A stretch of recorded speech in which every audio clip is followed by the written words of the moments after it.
Quand Jean-Martin poussa la porte de pierre de cette grotte oubliée au milieu de sa ferme, fuyant l'orage qui déchirait le ciel en deux, il n'aurait jamais imaginé qu'il y trouverait la réponse à une solitude qu'il portait depuis des années. Mais ce n'est pas la solitude qu'il vit en premier. Ce fut le regard effrayé d'une jeune femme, de longs cheveux emmêlés tombant sur ses épaules, serrant un enfant contre sa poitrine, comme si c'était le dernier geste de protection qui lui restait au monde.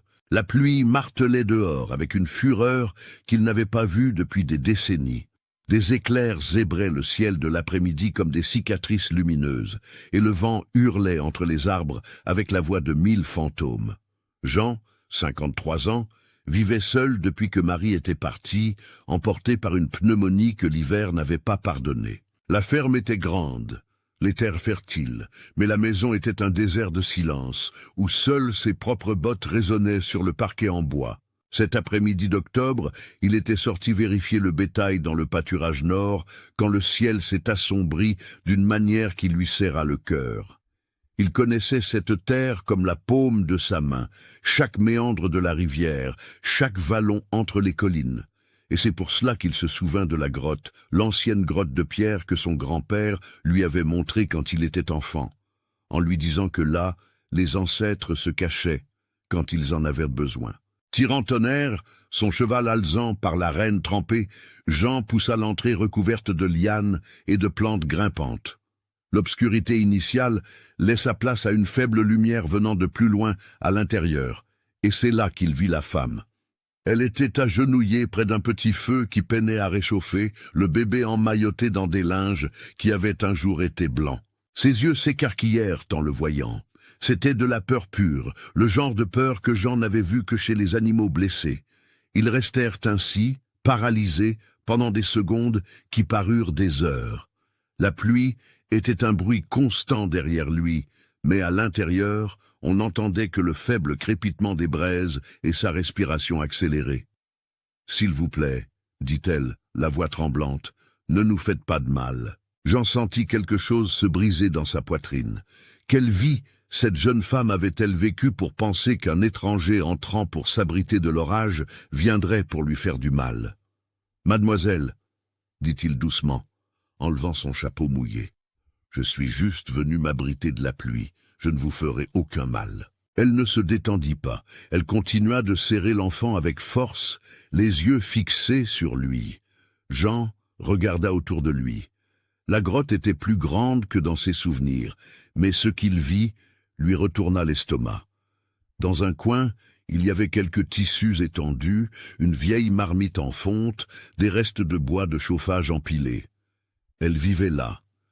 Cette jeune femme, qui ne devait pas avoir plus de 20 et quelques années, vivait dans une grotte avec un bébé. Et c'est à ce moment, ici, sur la chaîne Récits du passé, que Jean-Martin prit une décision qui allait changer le cours de 2 vies pour toujours. Mais avant que je continue de vous raconter cette histoire incroyable, si elle vous plaît, abonnez-vous à la chaîne, activez la cloche pour ne manquer aucun de nos récits et laissez en commentaire de quel pays et de quelle ville vous nous regardez. Votre participation fait toute la différence pour nous. Jean attacha Tonnerre près de l'entrée, à l'abri du vent, et s'approcha lentement du feu.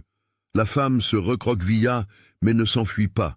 Peut-être parce qu'elle n'avait nulle part où aller. Peut-être parce qu'elle était trop fatiguée pour essayer. « Comment vous appelez-vous » demanda-t-il, s'asseyant à une distance respectueuse. Elle mit du temps à répondre, comme si elle pesait chaque mot. « Camille, dit-elle enfin. » Sa voix était rauque, celle de quelqu'un qui avait beaucoup pleuré ou était resté trop longtemps sans parler. « Et ce petit, c'est Gabriel ?»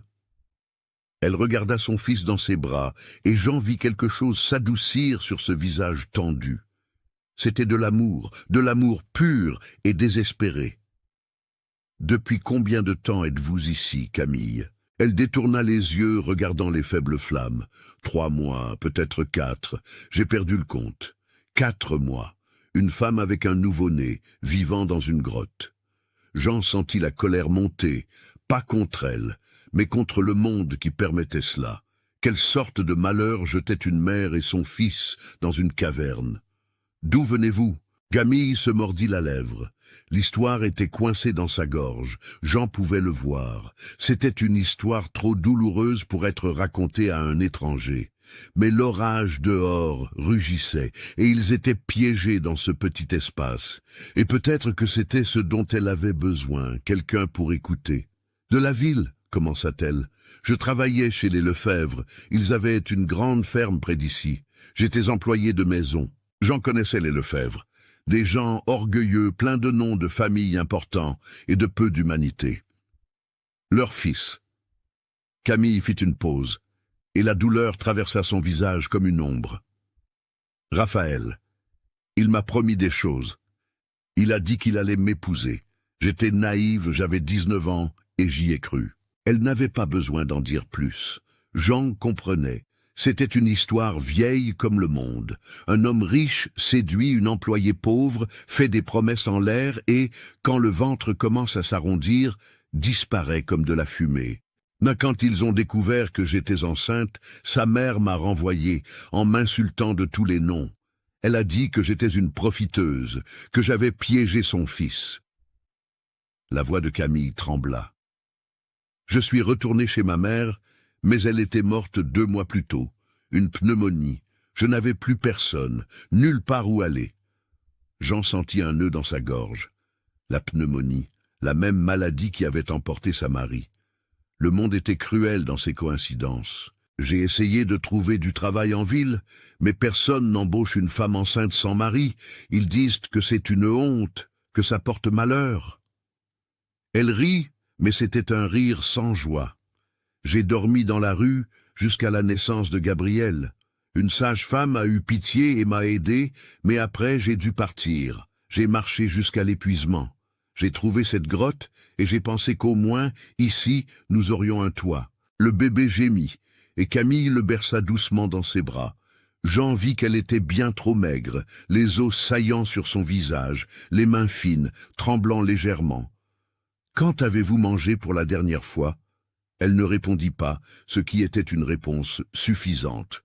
Jean se leva, alla jusqu'à Tonnerre et revint avec sa sacoche de sel. Il y avait du pain, du fromage, quelques fruits qu'il avait emportés pour la journée. Il les lui tendit. « Mangez !»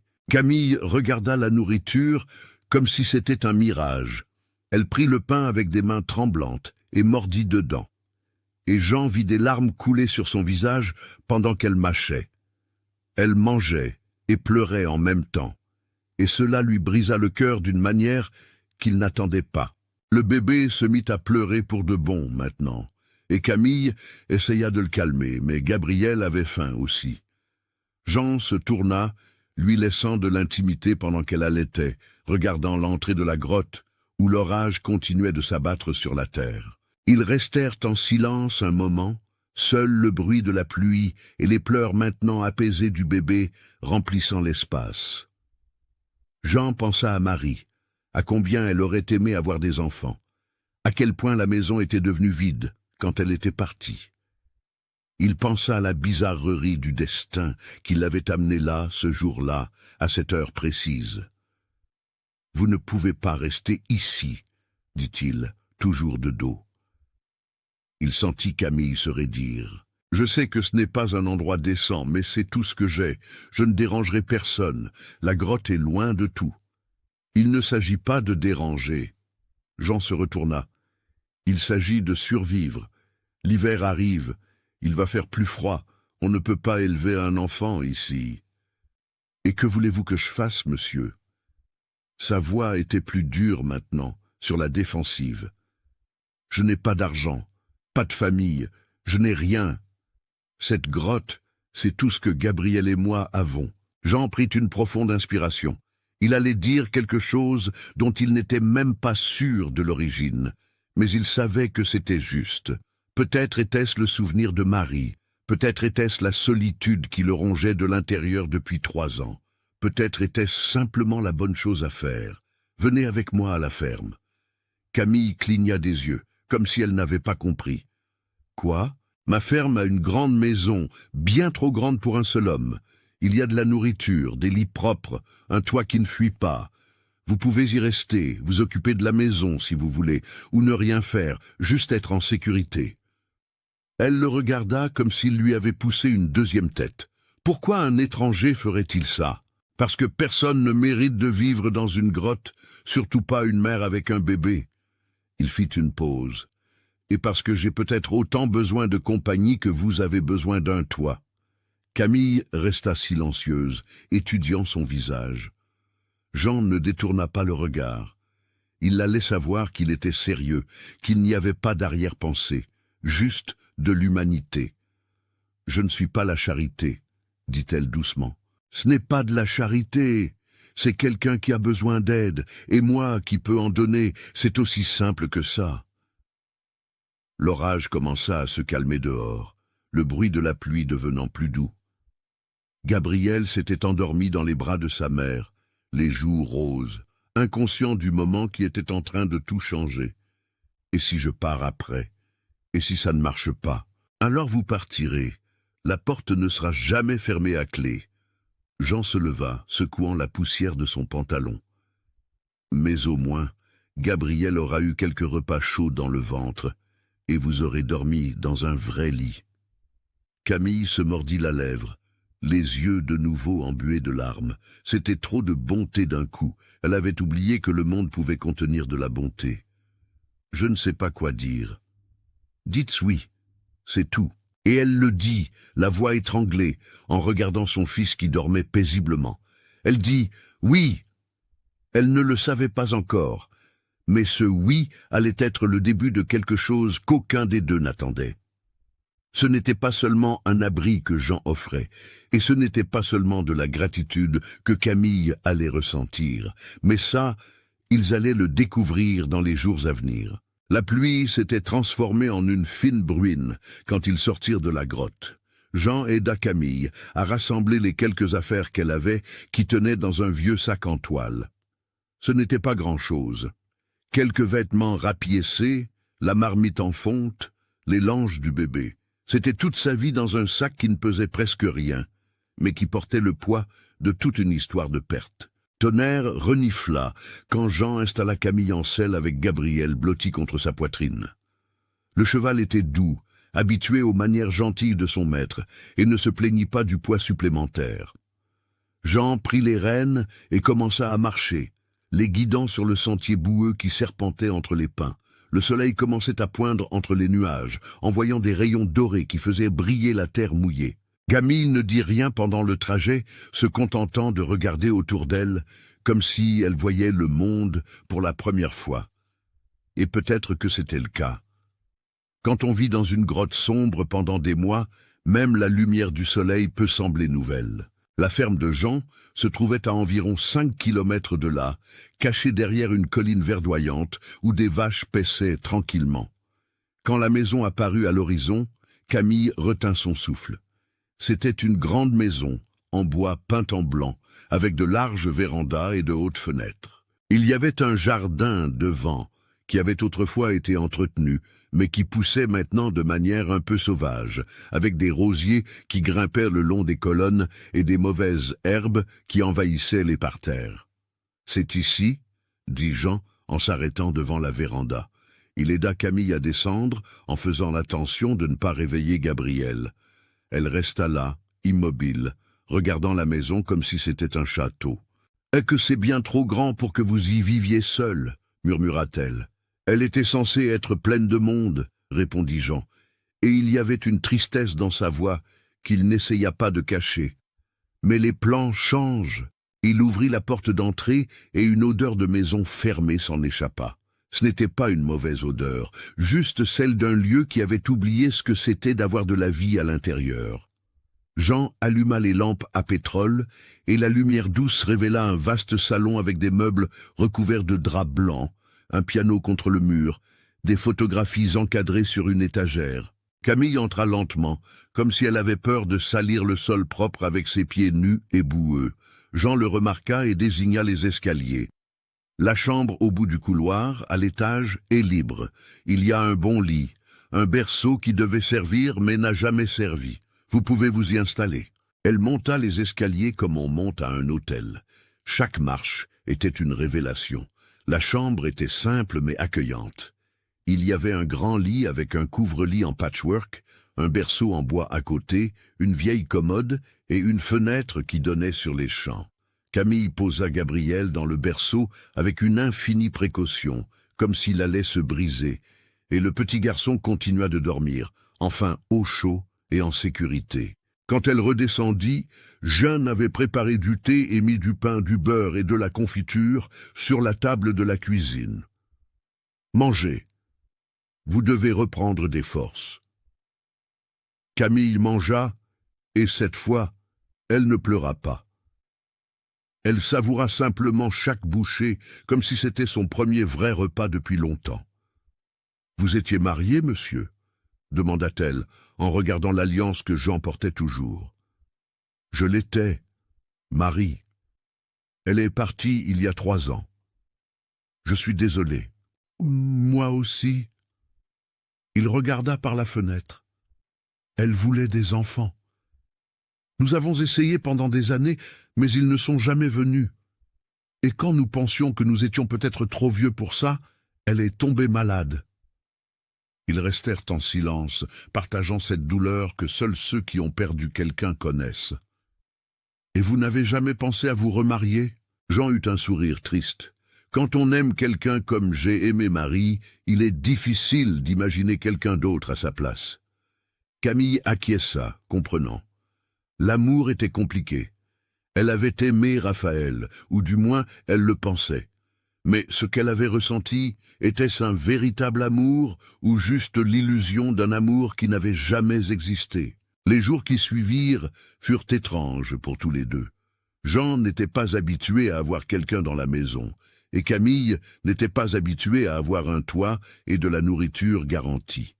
Elle se levait tôt, avant même le lever du soleil, et nettoyait tout ce qu'elle voyait. Jean essayait de lui dire qu'elle n'avait pas besoin de le faire, qu'elle pouvait se reposer, mais Camille ne pouvait pas rester inactive. C'était comme si elle avait peur que s'il ne la trouvait pas utile, il changerait d'avis et la renverrait. Gabriel grandissait vite et devenait chaque jour plus éveillé. Il commençait à sourire quand il voyait Jean, et cela faisait fondre le cœur du vieux fermier. Il acheta de nouveaux vêtements pour le garçon en ville, des couches en tissu, des jouets simples en bois. Camille essaya de refuser, disant que c'était trop, mais Jean était têtu. « Un enfant mérite d'avoir des choses neuves, » disait-il, et il n'acceptait aucune discussion. Mais ce n'était pas seulement de la bonté. Jean commençait à ressentir quelque chose d'inattendu. Quand il entendait le rire de Gabriel résonner dans la maison, ou quand il voyait Camille chanter doucement en berçant son fils, il sentait la maison reprendre vie. La solitude, qui avait été sa compagne pendant 3 ans, commençait à reculer, remplacée par quelque chose de plus chaleureux, de plus humain. Et Camille le sentait aussi. Elle voyait Jeanne avec d'autres yeux maintenant. Ce n'était plus seulement l'homme qui l'avait sauvée de la grotte, c'était quelqu'un de gentil, de travailleur, qui se levait avant l'aube pour s'occuper du bétail et rentrait fatigué, mais toujours avec un sourire pour Gabriel. C'était quelqu'un qui ne demandait rien en retour, qui ne la regardait pas avec ses yeux que Raphaël avait pleins d'intentions cachées. Jean la regardait avec respect, et c'était quelque chose que Camille avait oublié que ça existait. Un après-midi, environ 1 mois après leur arrivée, Jean revint de la ville avec un paquet emballé dans du papier kraft. « Pour vous, » dit-il, en le tendant à Camille. Elle l'ouvrit et trouva 2 robes neuves, simples mais jolies, et un châle en laine pour le froid qui arrivait. « Jean, je ne peux pas accepter, vous en avez déjà trop fait. Vous pouvez, et vous allez le faire. On ne peut pas passer l'hiver avec ces haillons, » dit-il sans méchanceté, constatant simplement un fait. De plus, Marie aurait voulu que quelqu'un utilise les choses qu'elle n'a pas eu le temps d'utiliser. Camille sentit son cœur se serrer. Elle essaya les robes, et elles lui allaient presque parfaitement. Pour la première fois depuis plus d'1 an, elle se regarda dans le miroir et vit une femme, pas seulement une survivante. Mais tout n'était pas rose. La petite ville où Jean faisait ses courses était pleine de mauvaises langues et d'oreilles attentives. Les rumeurs ne tardèrent pas à commencer. Le vieux Jean Martin avait une femme qui vivait avec lui, une jeune femme avec un enfant, et il n'était pas marié. Madame Dubois, qui tenait l'épicerie, fut la première à commenter. « J'ai entendu dire que Jean héberge une jeune femme à la ferme. On dit qu'elle est apparue de nulle part. »« Pas de nulle part, » répondit monsieur Olivier, qui travaillait à la poste. « Elle vivait dans une grotte, imaginez un peu, une grotte, et avec un bébé. Et le père de l'enfant, où est-il? Ça, personne ne le sait. Mais la jeune femme est bien trop jeune pour Jean. 20 et quelques années, disent-ils. Il pourrait être son père. » Les commentaires parvinrent aux oreilles du père Dominique, qui décida de rendre visite à la ferme. C'était un homme petit, avec un ventre rond et de petites lunettes qui glissaient toujours sur son nez. Il avait de bonnes intentions, mais il était du genre à penser que les bonnes intentions justifiaient de se mêler de la vie des autres. Il frappa à la porte un samedi matin, et Jean lui ouvrit, la chemise sale de la terre du pâturage. « Père Dominique, quelle surprise! Jean, mon fils, pouvons-nous parler ?» Ils s'assirent sur la véranda et Camille servit du café avant de rentrer avec Gabriel. Le prêtre but une gorgée et alla droit au but. « J'ai entendu dire que vous avez une jeune femme qui vit ici. » Camille. « Oui, c'est vrai. » « Et l'enfant ?»« Gabriel est son fils. »« Je vois. » Le prêtre ajusta ses lunettes. « Jean, vous savez que les gens parlent. Ce n'est pas convenable qu'un homme et une femme non mariés vivent sous le même toit. » Jean sentit l'irritation monter. Elle n'avait nulle part où aller, mon père. Elle vivait dans une grotte. Une grotte, vous auriez voulu que je la laisse là-bas? Non, bien sûr que non. La charité chrétienne est importante, mais il y a une bonne manière de faire les choses. Une manière qui ne cause pas de scandale. Scandale?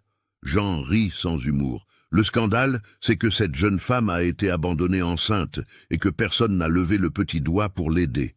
Le scandale, c'est qu'elle a dû vivre comme une bête parce que la société décente a décidé qu'elle ne méritait pas la dignité. Ça, c'est un scandale, mon père. Je comprends votre indignation, mais comprenez-vous, Jean se leva. Avec tout le respect que je vous dois, mon père, je ne crois pas.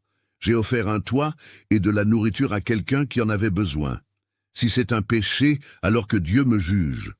Le prêtre soupira. Personne ne dit que c'est un péché, seulement que vous devriez peut-être penser à régulariser la situation. La régulariser comment? Eh bien, si vous étiez marié, personne n'aurait rien à dire. Jean s'arrêta. Marié.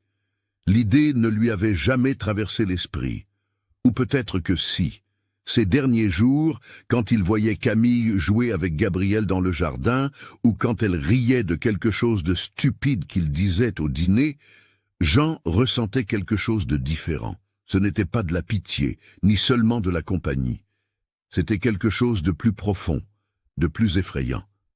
J'y réfléchirai, mon père. Après le départ du prêtre, Jean resta sur la véranda à réfléchir. Le mariage était un grand mot, chargé de sens. Il avait aimé Marie de chaque fibre de son être, mais elle était partie, et la vie continuait, obstinément, et peut-être y avait-il de la place dans son cœur pour un autre type d'amour, un amour différent, mais non moins vrai. Ce soir-là, pendant le dîner, Camille remarqua que Jean était trop silencieux. Il s'est passé quelque chose. Il la regarda vraiment, et vit une femme forte qui avait survécu à ce qui en aurait détruit beaucoup d'autres. Il vit une mère dévouée, une personne douce qui traitait même les poules avec tendresse. Il vit quelqu'un qui faisait de sa maison à nouveau un foyer. « Les gens en ville parlent de nous, dit-il. » Camille pâlit. « Je le savais. Je savais que je causerais des problèmes. Je peux partir, Jean. Je ne veux pas vous faire honte. Ce n'est pas une honte. Et vous n'irez nulle part. » Il prit une profonde inspiration. Mais le prêtre a suggéré quelque chose. Il a dit que si nous étions mariés, les mauvaises langues se tairaient. Le silence qui s'ensuivit fut si lourd que même Gabriel, qui jouait par terre, s'arrêta pour regarder. « Marié » répéta Camille, comme pour tester le mot. « Je sais que c'est beaucoup. Je sais que je suis bien plus âgé et que vous ne ressentez probablement rien d'autre que de la gratitude. Mais je pense à Gabriel qui grandira avec le poids des commentaires, des commérages. Je pense à vous, devant supporter les regards réprobateurs chaque fois que vous irez en ville. Il fit une pause. Ce serait seulement pour vous protéger. Ça n'aurait pas besoin d'être plus que ça. Camille regarda ses mains, puis l'alliance simple que Jean portait toujours. Et Marie, vous l'aimez encore. Je l'aimerai toujours. Mais j'ai appris que le cœur n'est pas un endroit à l'espace limité. On peut aimer quelqu'un qui est parti et avoir encore de la place pour prendre soin de ceux qui sont là.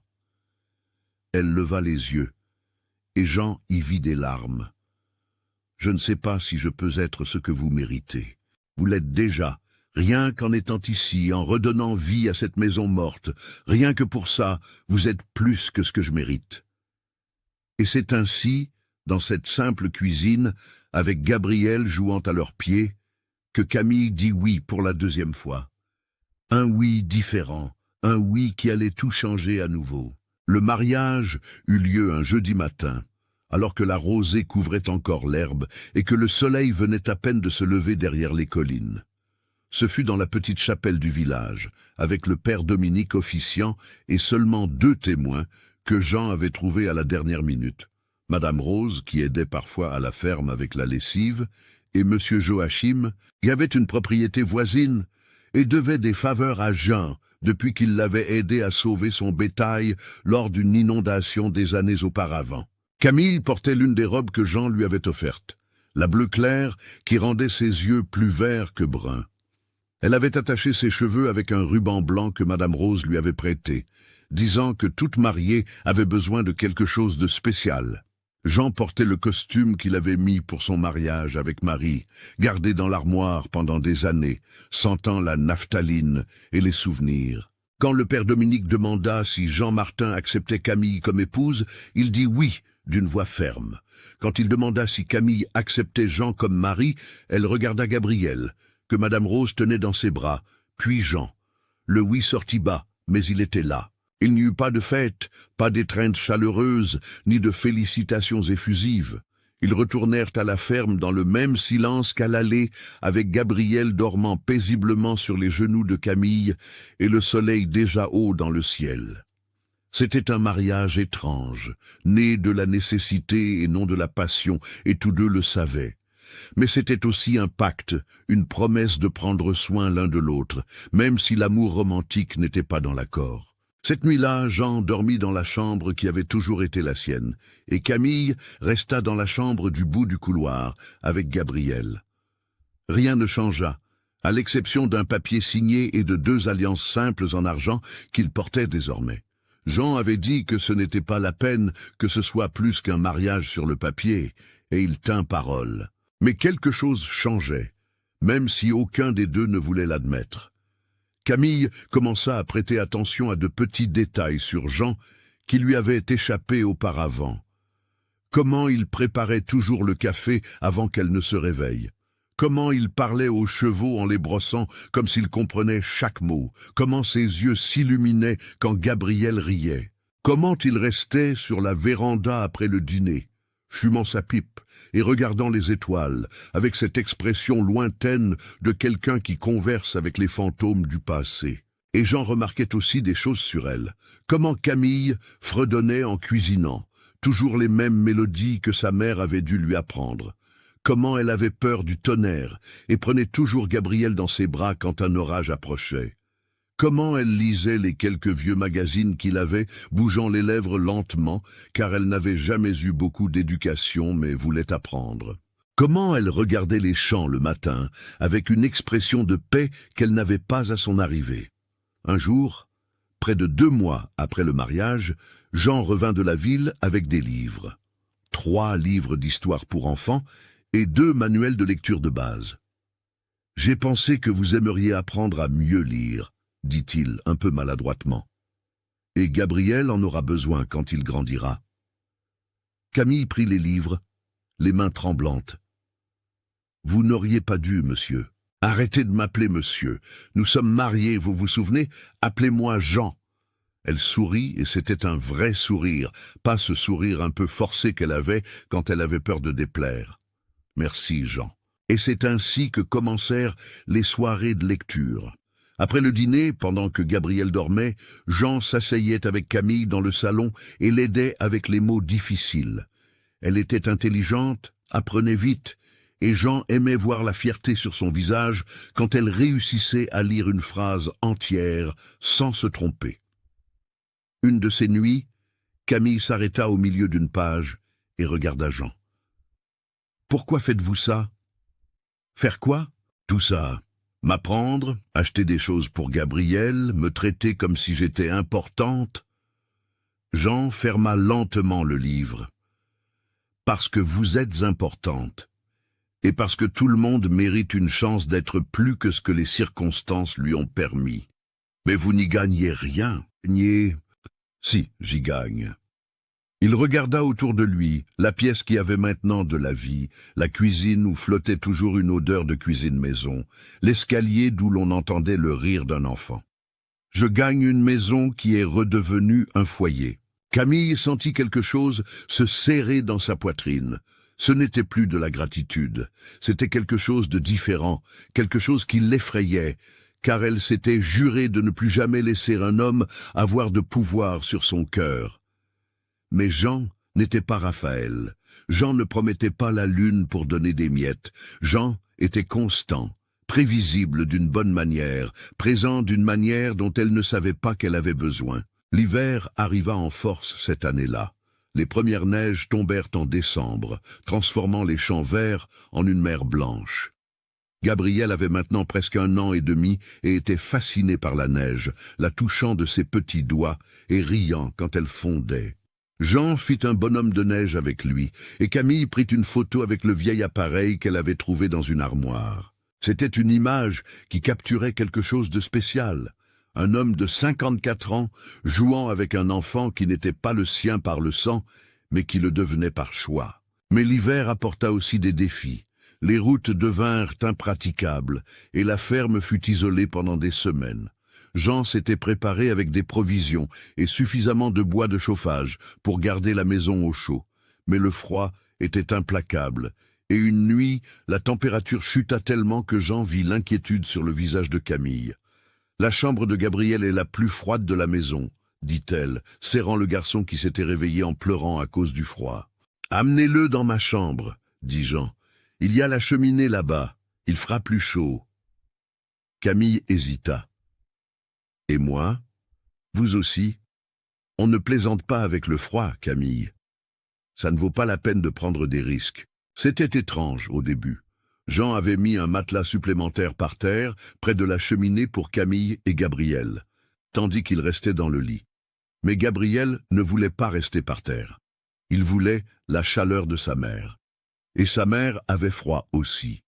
Ils finirent par partager tous le grand lit, avec Gabriel entre eux, dormant paisiblement pendant que le feu crépitait.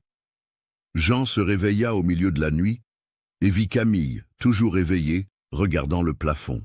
« Vous n'arrivez pas à dormir ?»« Je pense, » murmura-t-elle. « À quoi ? À quel point la vie est étrange.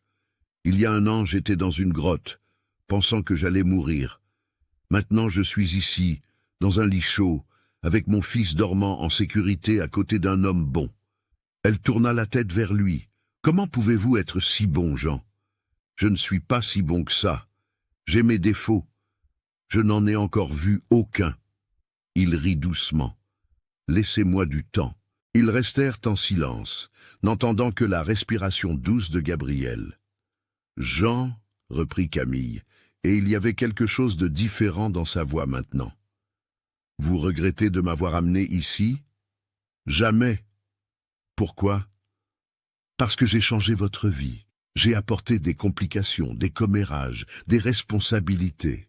Vous avez apporté de la lumière, » dit simplement Jean. « Vous avez apporté du bon bruit, l'odeur de la nourriture dans la cuisine, une raison de me lever le matin. Avant vous, je ne faisais qu'exister. Maintenant, je vis. Comment pourrais-je regretter ça ?» Camille sentit des larmes chaudes couler sur son visage. Elle avait oublié ce que c'était d'être appréciée. Elle avait oublié que les mots pouvaient guérir autant qu'ils blessaient. « Je crois, » commença-t-elle, la voix tremblante. Je crois que je commence à ressentir quelque chose pour vous qui n'est pas seulement de la gratitude. » Jean resta silencieux si longtemps que Camille pensa qu'il s'était endormi. Mais alors il parla. « Moi aussi. » C'était une confession simple, mais elle portait le poids de deux cœurs qui avaient appris à se protéger et qui choisissaient maintenant de prendre à nouveau un risque. Les jours qui suivirent furent différents. Rien ne changea radicalement, mais il y avait une nouvelle conscience entre eux. Jean tenait la main de Camille quand il marchait jusqu'à la grange. Elle arrangeait ses cheveux quand ils étaient en désordre. De petits gestes qui signifiaient « Je te vois, je tiens à toi, tu comptes pour moi ». Gabriel commença à appeler Jean « papa », non pas parce que quelqu'un le lui avait appris, mais parce que c'est ce que Jean était pour lui. L'homme qui le prenait quand il pleurait, qui jouait à l'avion avec lui sur son dos, qui lui racontait des histoires avant de dormir sur des chevaux magiques et des forêts enchantées. Un après-midi, alors que la neige commençait enfin à fondre et que les premiers signes du printemps apparaissaient, Jean réparait une clôture quand il vit une calèche remonter la route de la ferme. Elle était trop élégante pour appartenir à quelqu'un du coin, tirée par des chevaux noirs et brillants. Camille étendait le linge sur le fil quand elle la vit aussi, et son visage pâlit d'une manière que Jean n'avait jamais vue. « Qu'y a-t-il ? » « C'est la calèche des Lefebvre, murmura-t-elle. Ils sont venus ici. » Jean sentit une colère froide monter en lui. Les Lefebvre, la famille qui avait jeté Camille à la rue comme un déchet. « Reste dans la maison avec Gabriel, je m'en occupe. » Mais Camille lui attrapa le bras. « Non, je dois les affronter. Je ne peux pas continuer à fuir éternellement. » La calèche s'arrêta devant la maison. Et celui qui en descendit fut un jeune homme, bien habillé, avec cet air de supériorité qui vient de n'avoir jamais connu le besoin. Raphaël Lefebvre. Ses yeux allèrent directement à Camille, et il y avait là quelque chose que Jean ne put déchiffrer. Regret, désir, possessivité. « Camille, » dit Raphaël, comme s'ils se rencontraient pour un thé. « Je t'ai enfin trouvé. » Jean fit un pas en avant, se plaçant entre eux. « Que veux-tu ici ?» Raphaël regarda Jean comme s'il était une pierre sur son chemin. « Je suis venu chercher ce qui est à moi. Camille est mon fils. » Le monde sembla s'arrêter. Camille sentit ses jambes flageoler, mais Jean resta ferme comme un roc. « Je ne sais pas ce que tu penses qu'il va se passer ici, mais tu te trompes lourdement, » dit Jean, la voix basse, dangereuse. « Camille est ma femme, Gabriel est mon fils. Tu n'as rien à faire ici. » Raphaël rit, mais c'était un rire sans humour. « Femme, tu crois vraiment que ça change quelque chose? Elle est la mère de mon fils, j'ai des droits. » « Des droits ?» Camille retrouva sa voix et elle sortit forte malgré la peur. « Tu m'as traité de menteuse, ta mère m'a mise à la porte. Tu n'as pas voulu savoir ce qu'il advenait de moi ou du bébé et maintenant tu viens parler de droits. J'étais confus, effrayé. Mais maintenant j'ai réfléchi, mon père est mort et la ferme est à moi. Je peux te donner une belle vie, Camille, meilleure que ce que ce vieil homme peut t'offrir. » Jean sentit chaque mot comme un coup de poing. Vieil homme, c'est ce qu'il était. 29 ans de plus que Camille. À quoi avait-il pensé en croyant qu'il pourrait lui suffire? Mais Camille s'approcha de Jean et entrelaça ses doigts dans les siens. « Tu ne comprends pas, Raphaël. Je ne veux rien de ce que tu peux m'offrir. J'ai déjà tout ce dont j'ai besoin. J'ai un mari qui me respecte, une maison qui est un foyer, et un père pour mon fils qui a choisi de l'être, pas parce qu'il le devait. » Elle releva le menton. « Va-t'en.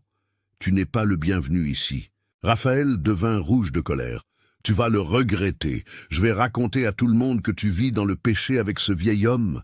Je vais détruire votre réputation. »« Fais ce que tu veux, » dit Jean. « Mais maintenant, quitte ma propriété avant que j'oublie que je suis un homme pieux. » Raphaël les regarda tour à tour, vit qu'il avait perdu et retourna à sa calèche d'un pas furieux.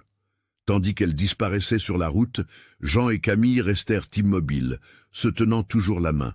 « Tu étais sérieuse ?» demanda Jean doucement. « Quand tu as dit que tu avais tout ce dont tu avais besoin ?» Camille se tourna vers lui, les yeux pleins de larmes, mais aussi un sourire.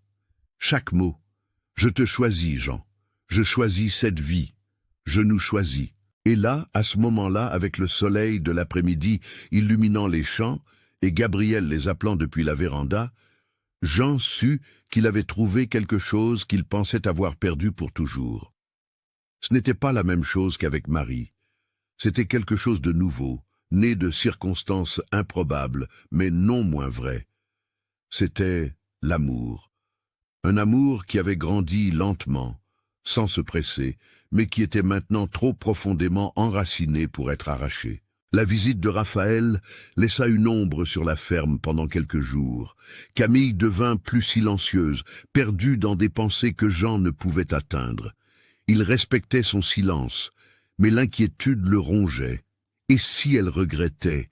Et si elle réalisait que Raphaël pouvait lui offrir une vie meilleure, plus facile, sans le fardeau d'un mari âgé? Mais Camille ne pensait pas à Raphaël. Elle pensait à la façon dont elle avait failli tout perdre à nouveau, à la fragilité du bonheur qu'elle construisait, qui pouvait être arraché à tout moment. Et surtout, elle pensait à Jean et à ce qu'elle ressentait vraiment pour lui. Une semaine plus tard, une nuit où Gabriel dormait déjà et où le feu crépitait doucement dans la cheminée, Camille trouva Jean sur la véranda. Il fumait sa pipe, regardant la pleine lune qui peignait les champs d'argent. « Tu m'évites » dit-elle en s'asseyant à côté de lui. « Je ne t'évite pas, je te laisse de l'espace. » « De l'espace pourquoi ?» Jean soupira, expirant lentement la fumée. « Pour que tu réfléchisses à ce que Raphaël a dit. Pour savoir si tu es vraiment heureuse ici, ou si tu es restée parce que tu n'avais pas le choix. » Camille lui prit la pipe des mains et la posa. « Jean-Martin, regarde-moi. » Il la regarda et vit de la détermination dans ses yeux. « Je ne suis pas resté parce que je n'avais pas le choix. Je suis resté parce que j'ai choisi. Je te choisis chaque jour, dans chaque petit geste, chaque mot gentil, chaque moment où tu traites Gabriel comme le fils de ton cœur. » Elle lui prit la main. « Je sais que tu penses que je suis trop jeune, que je ne sais pas ce que je veux, mais si, je le sais. Je veux ça. Je te veux. Je veux cette vie que nous avons construite. J'ai presque 30 ans de plus que toi, dit Jean doucement. Quand Gabriel aura 20 ans, j'en aurai 74. Je ne serai peut-être pas là pour le voir grandir complètement. Je te laisserai peut-être veuve jeune. Et alors ?» La voix de Camille sortit plus fort qu'elle ne l'avait prévu. « Tu préfères que je ne t'aime pas parce qu'un jour tu partiras? Tu préfères que nous gâchions le temps que nous avons par peur du temps que nous n'aurons pas ?» Des larmes se mirent à couler. « Ma mère est morte à 42 ans. On ne sait jamais combien de temps on a. Ce qui compte, c'est ce que nous faisons du temps que nous avons. » J'en sentis quelque chose se briser en lui. Toutes les défenses qu'il avait érigées, toute la peur de ne pas être suffisant, s'effondrèrent. « Je t'aime, dit-il, et les mots sortirent avec une intensité qui le surprit. Pas de la même manière que j'ai aimé Marie, mais d'une manière qui n'appartient qu'à toi. J'aime ta force, ton rire, la façon dont tu chantes pour Gabriel, comment tu as appris à lire juste parce que tu le voulais, comment tu as transformé cette maison morte en un foyer vivant. » Il lui prit le visage entre ses mains. « J'aime que tu m'aies choisi quand tu aurais pu choisir n'importe quoi d'autre. Et j'ai peur, Camille. J'ai peur de ne pas être assez, de vieillir, et que tu réalises que tu as gâché ta jeunesse. »« Tu es assez, » murmura-t-elle. « Tu l'as toujours été. » Et puis elle l'embrassa. Ce n'était pas leur premier baiser. Il y en avait eu quelques-uns, chastes, obligatoires à la cérémonie, des salutations polies par la suite. Mais celui-ci était différent. C'était un baiser qui disait « Je te choisis, je te veux, je t'aime ». C'était un baiser qui brisait enfin le dernier mur entre deux cœurs qui avaient peur d'être à nouveau blessés. Quand ils se séparèrent, ils pleuraient et riaient en même temps. « Je crois que notre mariage est devenu réel, » dit Jean, essuyant ses larmes avec son pouce. « Je crois bien, » acquiesça Camille. Cette nuit-là, pour la première fois, il n'y eut pas de matelas séparés. Il n'y eut pas de Gabriel entre eux. C'était juste Jean et Camille, se découvrant l'un l'autre, construisant quelque chose de nouveau sur les fondations de l'amitié et du respect qu'ils avaient déjà. Les mois qui suivirent furent les plus heureux que Jean ait connus depuis le départ de Marie. Et peut-être, s'il était honnête, ils étaient heureux d'une manière différente même de ce qu'il avait connu avec Marie. Parce que ce bonheur avait été conquis, construit brique par brique, pas simplement trouvé tout près. Camille s'épanouit. La femme effrayée qui vivait dans la grotte avait complètement disparu, remplacée par quelqu'un de confiant qui riait fort et n'avait pas peur d'être heureuse. Elle s'occupa du jardin, faisant à nouveau grimper les rosiers le long des colonnes, plantant des légumes et des herbes. Elle apprit à cuisiner de nouveaux plats, expérimentant des recettes que Jean rapportait de la ville. Elle continua d'étudier et pouvait maintenant lire les journaux que Jean achetait, discutant des nouvelles avec lui au dîner. Gabriel grandissait vite, un garçon intelligent de 2 ans qui appelait Jean « papa » et Camille « maman ». Sans connaître l'histoire compliquée qui les avait réunis, il avait les yeux de Raphaël, mais le sourire de Camille, et il développait la bonté de Jean. La ferme prospérait aussi. Jean avait retrouvé un intérêt pour le travail, se levant tôt avec enthousiasme, pas seulement par obligation. Il acheta plus de bétail, rénova la grange, répara des clôtures qui étaient cassées depuis des années. Camille aidait quand elle le pouvait, apprenant sur les animaux, sur la terre, devenant une véritable partenaire, pas seulement à la maison, mais en tout. Mais le bonheur, Jean le savait, est une chose fragile, et le monde a des manières de tester même les cœurs les plus forts. Ce fut en septembre, alors que le printemps était à son apogée et que les champs explosaient de fleurs, que le problème commença. Jean se réveilla un matin avec une douleur étrange dans la poitrine. Ce n'était pas aigu, juste un inconfort qu'il ignora, l'attribuant à l'âge et au travail pénible. Mais la douleur revint le lendemain et le jour d'après, devenant de plus en plus insistante. Camille remarqua qu'il était pâle pendant le dîner. « Tu vas bien ?»« Juste fatigué. » Mais ce n'était pas que de la fatigue. La semaine suivante, la douleur s'aggrava. Jean commença à avoir du mal à respirer après avoir travaillé dans les champs. Ses mains tremblaient parfois et il avait des vertiges sans raison. Camille insista pour qu'il aille voir le médecin en ville. Jean refusa d'abord, disant que c'était une bêtise, que ça passerait. Mais quand il s'évanouit dans la grange et que Camille le trouva étendu sur le sol, elle n'accepta plus d'excuses. Le docteur Arnaud était un vieil homme, aux cheveux blancs et aux mains fermes, qui soignait Jean depuis son enfance.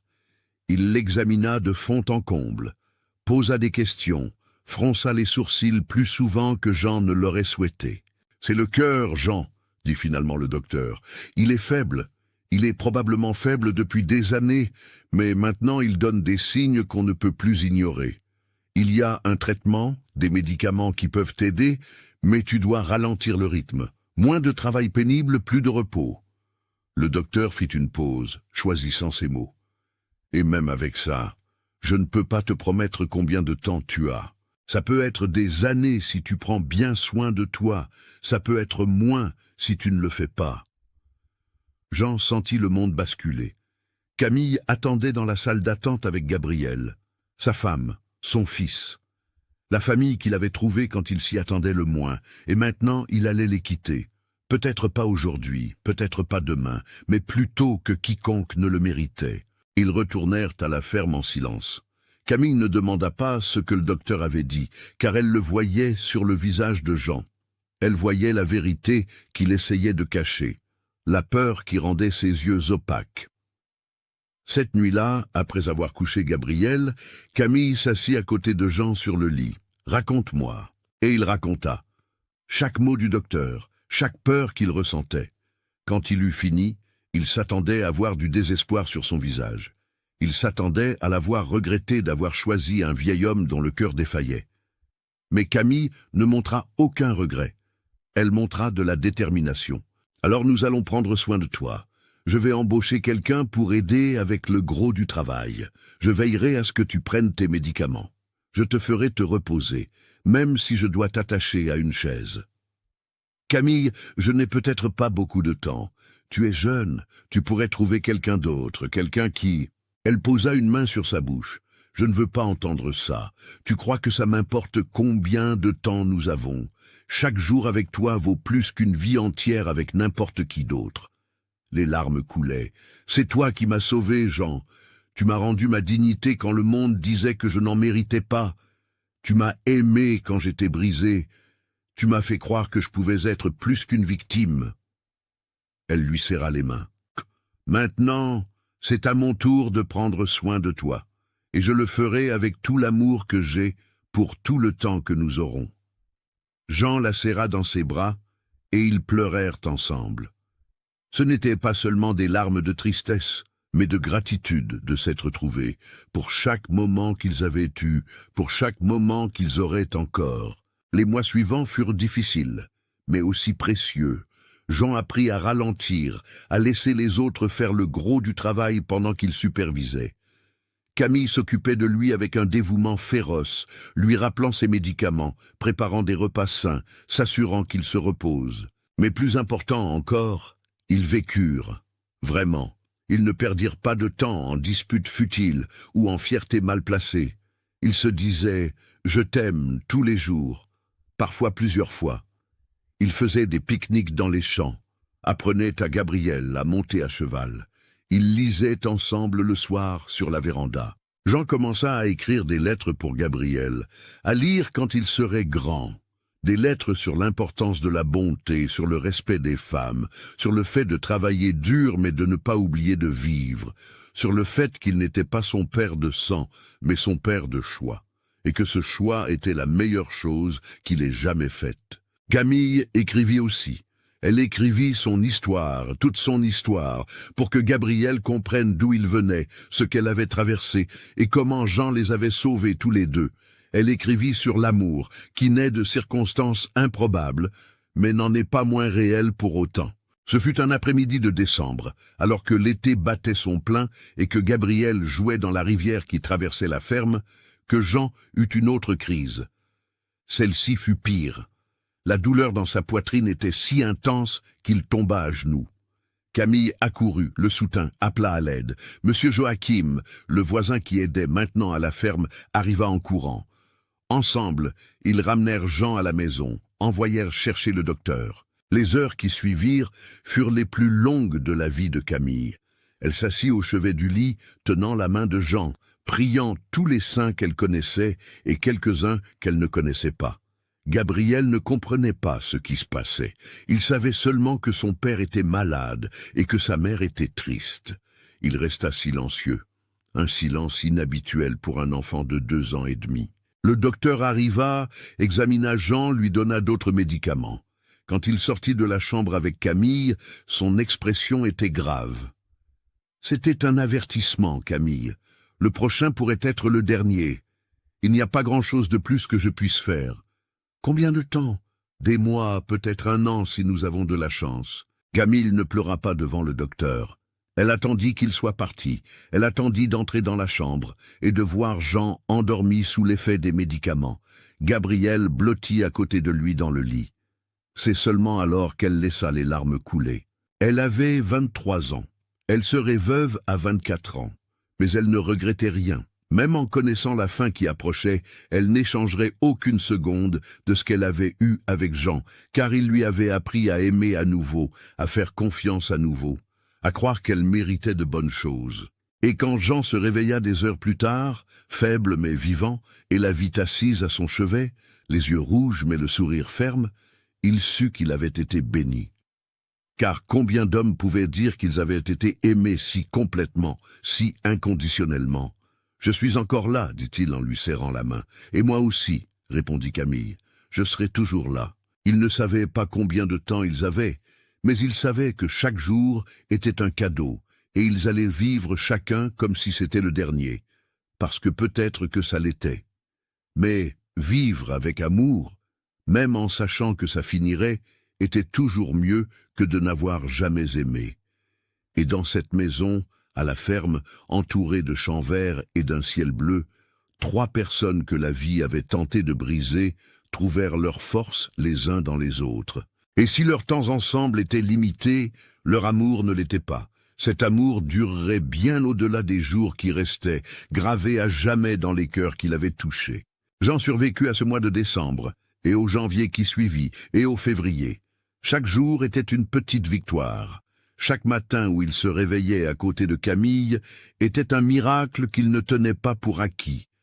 Le docteur avait donné des mois, peut-être un an, mais Jean était têtu, et l'amour peut être un remède plus puissant que tout ce qui vient d'une pharmacie. Il marchait lentement maintenant, avec une canne que M. Joachim avait fabriquée spécialement pour lui. Il ne travaillait plus dans les champs, mais s'asseyait sur la véranda et dirigeait, disant aux ouvriers agricoles ce qu'il fallait faire. Gabriel, qui venait d'avoir 3 ans, marchait toujours à ses côtés, imitant la façon de parler de son père, copiant ses gestes.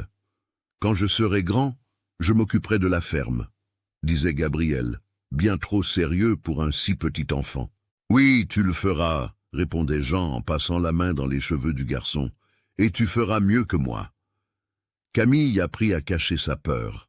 Pendant la journée, elle était forte, efficace, s'occupant de tout et de tout le monde.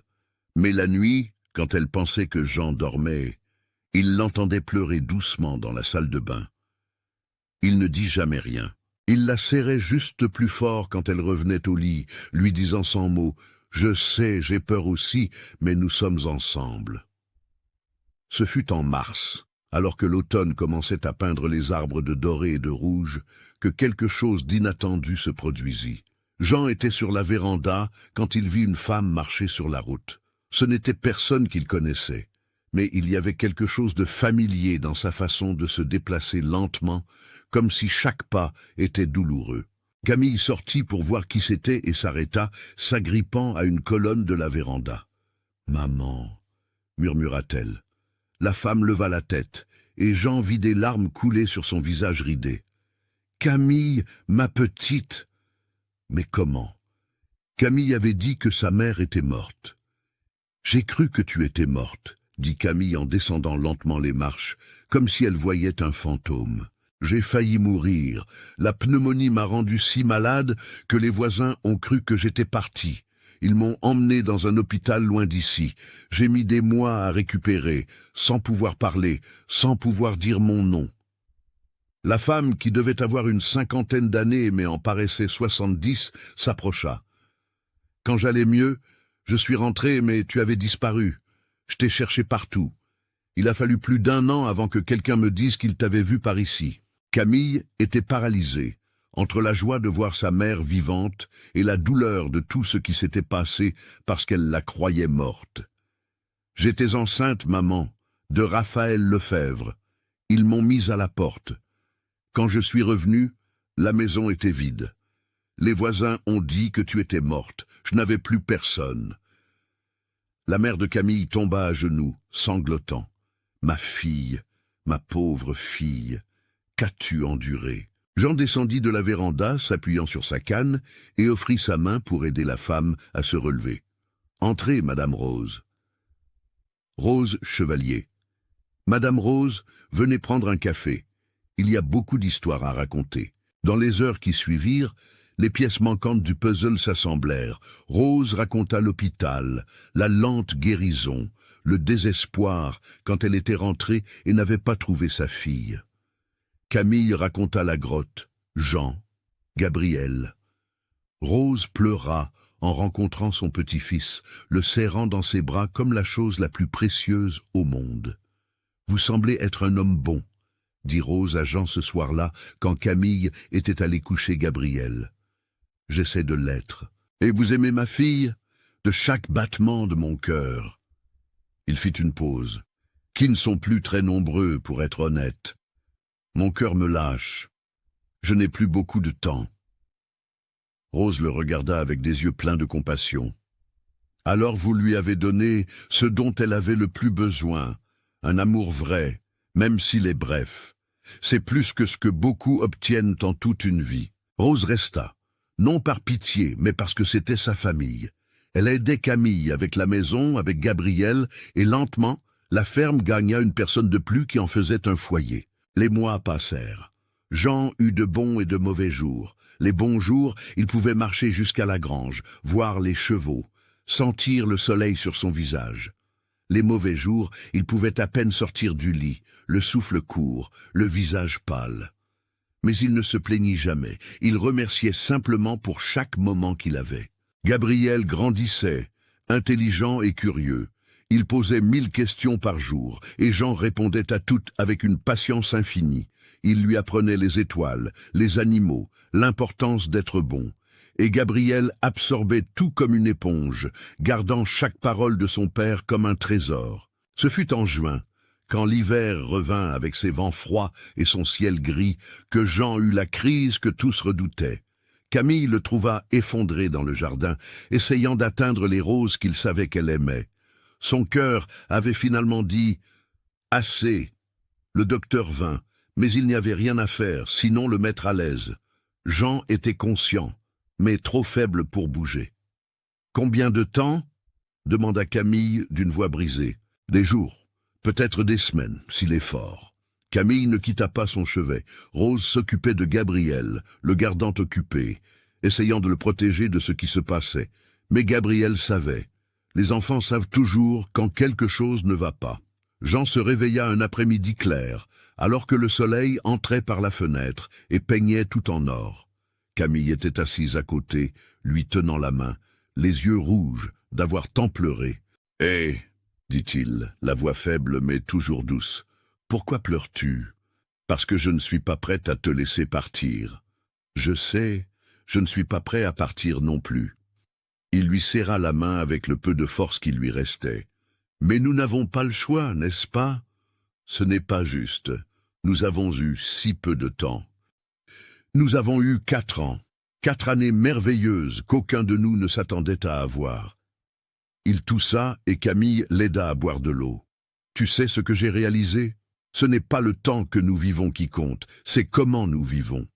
Et j'ai plus vécu ces 4 dernières années avec toi que pendant les 50 précédentes. Je ne sais pas comment je vais faire sans toi. Tu y arriveras, parce que tu es forte, tu l'as toujours été. Depuis cet orage dans la grotte, je savais que tu étais plus forte que quiconque j'avais connu. » Il tourna lentement la tête pour la regarder. « Et parce que tu n'es pas seule. Tu as ta mère, tu as Gabriel, tu as cette ferme qui est maintenant la tienne. Tu as toute une vie devant toi. Je ne veux pas d'une vie sans toi. Mais j'y serai. Pas de la même manière, mais j'y serai. Chaque fois que tu regarderas Gabriel et que tu verras la bonté dans ses yeux. Chaque fois que tu marcheras dans ses champs. Chaque fois que tu sentiras le vent et que tu te souviendras de nos conversations sur la véranda. » Il essuya une larme sur sa joue. « Le véritable amour ne meurt pas, Camille. Il peut changer de forme, mais il ne meurt pas. » Gabriel entra dans la chambre à ce moment-là, Rose lui tenant la main. Le garçon avait 4 ans maintenant, de grands yeux effrayés. « Papa, » dit-il doucement, « viens là, mon fils. » Gabriel monta prudemment sur le lit, et Jean le serra dans ses bras avec la force qui lui restait. Rose et Camille regardaient, le cœur brisé, tandis que le père et le fils étaient ensemble. « Tu sais que je t'aime, n'est-ce pas ?» dit Jean à Gabriel. « Moi aussi je t'aime, papa. J'ai besoin que tu sois fort maintenant. Prends soin de ta maman et de mamie Rose. Tu es l'homme de la maison. » « Mais c'est toi l'homme de la maison, » protesta Gabriel. « Je le suis, mais je vais faire un long voyage, et tu dois t'occuper de tout jusqu'à mon retour. » Gabriel ne comprit pas tout à fait, mais il accepta. Jean l'embrassa sur le front, lui passa la main dans les cheveux une dernière fois, mémorisant chaque détail. Les jours suivants furent un mélange de douleur et d'adieu. Des amis de la ville vinrent lui rendre visite. Monsieur Joachim vint, incapable de parler, se contentant de tenir la main de Jean pendant de longues minutes. Le père Dominique vint prier et le confesser, et Jean fit la paix avec tout, y compris avec la mort qui venait. Ce fut un dimanche matin, alors que les cloches de l'église lointaine sonnaient et que le soleil se levait entre les nuages, que Jean ouvrit les yeux une dernière fois. Camille était là, comme elle l'avait toujours été. « Je t'aime, » murmura-t-il. « Je t'aime tellement aussi. » C'était une belle vie. C'était la meilleure. Et avec Camille, lui tenant la main, avec le souvenir de Gabriel et de Rose dans le salon, avec le chant des oiseaux dehors et l'odeur des roses entrant par la fenêtre, Jean Martin ferma les yeux et s'en alla. Paisiblement, complètement, sachant qu'il avait été aimé, et qu'il avait bien aimé. L'enterrement fut simple, comme Jean l'aurait voulu. Il fut enterré dans le cimetière du village, sous un vieil arbre, où Marie reposait déjà. Camille déposa des roses blanches, ses préférées, sur la tombe. Gabriel, qui ne comprenait toujours pas que son père ne reviendrait jamais, resta silencieux, tenant la main de sa mère. Les mois qui suivirent furent les plus difficiles de la vie de Camille. La douleur était physique, une blessure ouverte qui ne se refermait pas. Mais elle avait Gabriel, elle avait Rose, elle avait la ferme, et elle avait les souvenirs. Les souvenirs d'un orage qui avait amené un étranger dans une grotte, de mains tendues offrant du pain, d'un mariage de convenance devenu un amour véritable, de 4 années volées au destin mais vécues pleinement. La ferme continua. Monsieur Joachim aidait à la gérer et Camille apprit ce que Jean avait essayé de lui enseigner. Gabriel grandit, fort et bon, exactement comme son père l'espérait. Et parfois, quand le vent soufflait d'une certaine manière, Camille jurait qu'elle pouvait entendre le rire de Jean. Elle pouvait sentir sa présence dans les chants qu'il aimait. Elle ne se remaria jamais, non pas parce qu'elle ne le pouvait pas, mais parce qu'elle ne le voulait pas. Elle avait eu son grand amour, court mais intense, et c'était suffisant, plus que suffisant. Des années plus tard, quand Gabriel était un homme adulte s'occupant de la ferme, Camille s'asseyait sur la même véranda où Jean avait l'habitude de s'asseoir et racontait l'histoire à ses petits-enfants. L'histoire du fermier qui avait trouvé une femme et un enfant dans une grotte pendant un orage. L'histoire de comment l'amour peut naître dans les endroits les plus improbables, entre les personnes les plus improbables. Et elle terminait toujours de la même manière, les larmes aux yeux mais le sourire aux lèvres, en disant qu'elle n'échangerait aucune seconde de ces 4 années contre une vie entière, avec n'importe qui d'autre. Parce que Jean lui avait appris à vivre à nouveau, à aimer à nouveau, à croire qu'elle méritait d'être heureuse. Et cette leçon, plus que tout héritage, plus que la ferme ou l'argent, était le véritable cadeau qu'il lui avait laissé. La certitude que même dans les orages les plus sombres, il peut y avoir de la lumière. Même dans les grottes les plus froides, il peut y avoir de la chaleur, et même dans les cœurs les plus brisés, il peut y avoir de l'amour à nouveau. Et si vous êtes arrivé jusqu'ici dans cette histoire, si elle a touché votre cœur d'une manière ou d'une autre, abonnez-vous à la chaîne Récits du passé et activez la cloche, car nous avons beaucoup d'autres histoires à raconter. Des histoires qui vous émouvront, vous feront réfléchir, peut-être même vous feront croire un peu plus en l'amour et en la bonté humaine. La prochaine vidéo promet d'être encore plus spéciale, et vous ne voudrez pas la manquer. Maintenant dites-moi, croyez-vous en l'amour qui naît de circonstances improbables? Avez-vous déjà vécu quelque chose de similaire? Laissez votre histoire, votre pays et votre ville en commentaire. Construisons une communauté ici sur la chaîne, unissant les gens à travers ces histoires qui nous rappellent ce qui compte vraiment dans la vie. Au prochain récit, et souvenez-vous, tant qu'il y a de l'amour, il y a de l'espoir.